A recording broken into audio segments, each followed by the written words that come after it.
C'était incroyable. Ok, c'était génial. Ça y est, c'est sorti, putain, la saison 2 de Bref. Bref 2.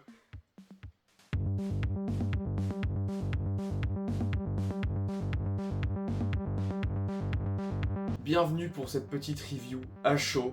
J'ai tout regardé aujourd'hui cet après-midi. C'est sorti aujourd'hui même d'ailleurs.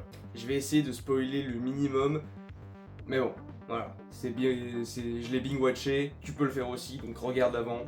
Et puis voilà, tu seras content. Ah, ça fait vraiment plaisir déjà de les revoir à l'écran parce que ça faisait tellement longtemps et dans une formule qu'on aime et qu'on sait qu'on va apprécier. Et si tu as été un jour un fan de Bref, tu as forcément aimé cette saison 2 parce que c'était juste, c'était respecté. La narration change totalement, ce qui est bien, hein, quand on veut raconter autre chose, c'est bien de changer aussi la façon de le raconter. Ils ont vraiment étonnamment réussi à changer cette narration tout en gardant l'esprit Bref. Il n'y a aucun moment où tu te dis je suis pas devant Bref. C'est Bref, et c'est trop bien.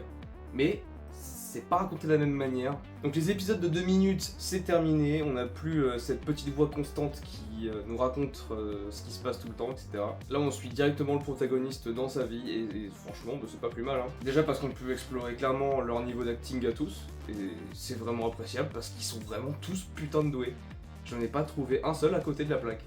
Ils étaient tous très bons. On a eu le droit à 6 épisodes de 39 et 33 minutes chacun. J'ai même trouvé ça presque trop court, tellement j'en voulais plus. C'était trop bien. Bon, évidemment, je suis pas très objectif parce que j'ai toujours aimé Bref, et rien qu'en lançant le premier épisode, j'avais déjà les frissons. Donc bon, on retrouve d'anciens personnages, on a le protagoniste qui revient évidemment, on a son ex Sarah qui fait une apparition, Marla également, son ami Dedo, il y a Ben, les parents du protagoniste évidemment, son frère, et plein de petits nouveaux. Carlito qui joue donc le mari du frère du protagoniste. Laura Felpin, la coloc du protagoniste et accessoirement aussi l'ex de Ben. Ben d'ailleurs qui vire totalement entre la saison 1 et 2. Saison 1 juste un peu trop relou, avec une relation relou. Saison 2, big motherfucker, un gros enculé. Jean-Paul Rouve évidemment dans le rôle de Jean-Jacques. Jean-Jacques, putain, il n'y a pas un personnage plus attachant que ce type-là. Il n'y a pas plus gentil. Pour rappel, à la fin de la saison 1, on était resté sur un protagoniste célibataire qui repart un peu dans la vie du bon pied, on va dire. Dans la saison 1, il apprenait à vivre, entre guillemets, il apprenait à grandir et à accepter la vie, entre guillemets. Et dans cette saison 2, il apprend à mieux vivre. Il apprend à vivre sans égoïsme, tu vois, sans penser qu'à sa petite gueule. Et bah, c'est très juste, c'est poignant, et ah, tu passeras par toutes les émotions, mon gars. Épisode 2, j'étais en larmes. Trop fragile.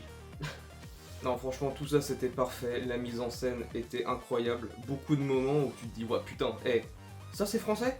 La classe. Non, mais sérieux, ils te font chialer en te foutant un diaporama de la vie d'un daron.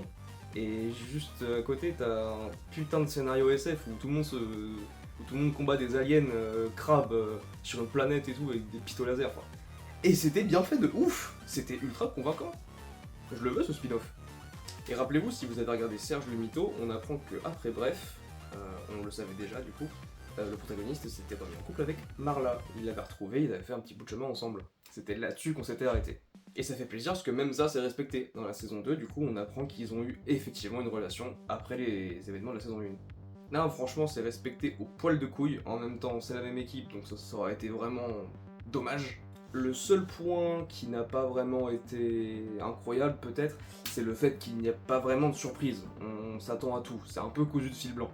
Hein, quand on découvre un peu la colocataire, on sait très bien comment ça va finir. L'histoire avec Ben, pareil, on voit comment ça commence, on sait très bien où ça va finir aussi. Je crois que d'ailleurs le personnage représentatif de ça, là, de cette absence de surprise, bah, c'est Jean-Jacques en fait. Jean-Jacques, j'ai cerné le personnage dès la bande-annonce. Ce personnage a un stade avancé de sa vie, qui déborde de gentillesse et qui forcément possède une facette triste de cette personnalité. Et ça a pas manqué. J'avais raison. Il n'empêche que son personnage est bien écrit. Et on s'attache facilement au bonhomme. Pour la plupart des petites intrigues ou le destin de certains personnages, il n'y a rien de très surprenant. On sait où ça va, on sait ce que ça raconte, mais c'est tellement bien fait qu'on se laisse porter quand même. Il n'y a vraiment aucun point négatif là-dedans, mais voilà, c'était couru d'avance, on va dire. J'ai envie de dire qu'importe la surprise quand on sait où ça va, mais que c'est bien fait. Parce que oui, putain, c'est bien fait. Un autre point qui pourrait apparaître comme un défaut, c'est cette histoire d'ex qui fait un film sur la relation qu'elle a eue avec le héros. On est d'accord, c'est totalement pompé sur How I Met Your Mother. Et si tu vois pas de quoi je parle, t'es pas un vrai. On pourrait facilement se dire que c'est un sale repompage d'un gag de qualité dans une série de qualité. Mais j'ai pas vraiment vu de soucis là-dedans, et je vais t'expliquer pourquoi. Dans How I Met Your Mother, le film sur Ted est volontairement abusé. On le fait passer pour un crétin, ça fait rire tout le monde, Ted apprend une leçon qu'il va pas retenir parce qu'à la sortie du deuxième film, on recommence. C'est juste un bon gag. Le héros n'évolue pas et n'apprend rien de cette histoire. Dans Bref, le film décrit le héros tel qu'il est. Lui, il a vraiment déconné. On voit les choses du point de vue sincère de son ex. C'est seulement après s'être regardé en face et s'être remis en question que le protagoniste peut évoluer et apprendre à mettre son ego de côté pour son entourage et lui-même. Alors prendre cet événement comme un défaut, c'est un petit peu dommage. C'est comme si tu regardais la Joconde et qu'un mec arrivait en mode ça existait déjà, regardez.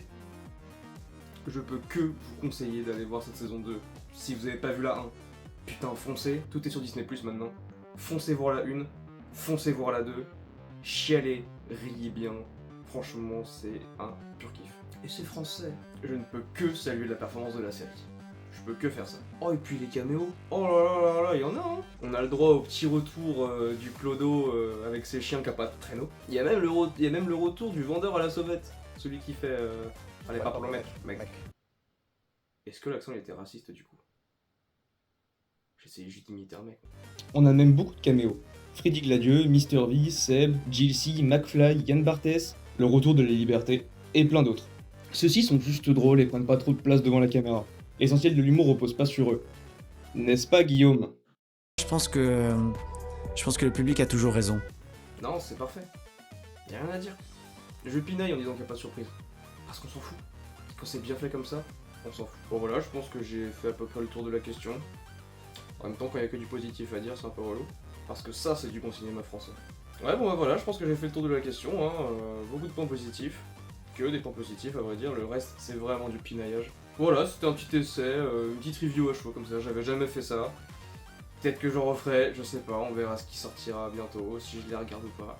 Je sais pas si je referai une vidéo sur Bref et tout le contenu. Peut-être que si en vrai, parce que c'est tellement intéressant comme matière à analyser et à étudier, que pourquoi pas. Mais du coup, ça serait plus une vidéo à écrire, plutôt que des trucs à chaud comme ça. Sinon, je vais vite perdu. En attendant, allez voir Bref, si vous l'avez vu. J'espère que vous avez kiffé.